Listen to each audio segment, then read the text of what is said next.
Book of Leviticus, chapter 10. Nadab and Abihu.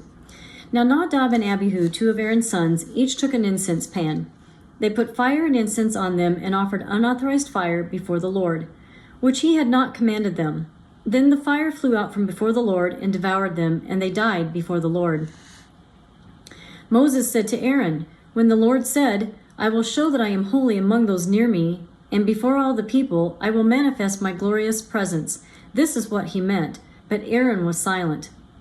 Then Moses called Mishuel and Elzaphan, the sons of Uzziel, Aaron's uncle, and told them, "Go carry your relatives out from the front of the sanctuary to a place outside the camp."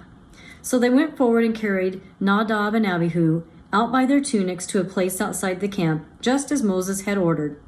Moses then said to Aaron and his sons, Eleazar and Ithamar, "Don't dishevel your hair and don't rip your clothes into pieces, or you will die and bring anger upon the whole community.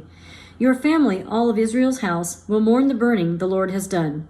But you must not leave the meeting tent, or you will die because the Lord's anointing oil is on you."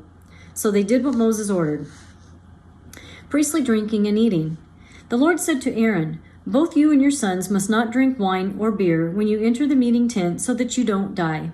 This is a permanent rule throughout your future generations, so that you can distinguish between the holy and the common, and between the unclean and the clean, and so that you can teach the Israelites all the rules that the Lord spoke to them through Moses." Moses then told Aaron and his remaining sons, Eleazar and Ithamar, "Take the grain offering that is left over from the Lord's food gifts and eat it unleavened next to the altar because it is most holy. You must eat it in a holy place because it is your portion and your son's portion from the Lord's food gifts, as I have been commanded. You must eat the breast for the uplifted offering and the thigh for the gift offering in a clean place, both you and your sons and daughters. These things are designated as your portion and your children's portion from the Israelites, communal sacrifices of well-being.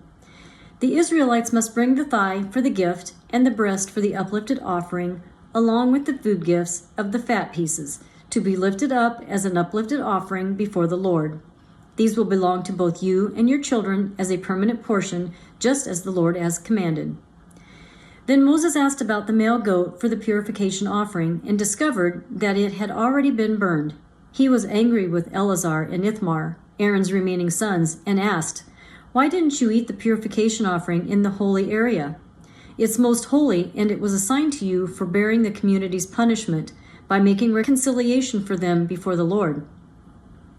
Since his blood wasn't brought into the sanctuary's interior, you were to have eaten it in the sanctuary, just as I commanded."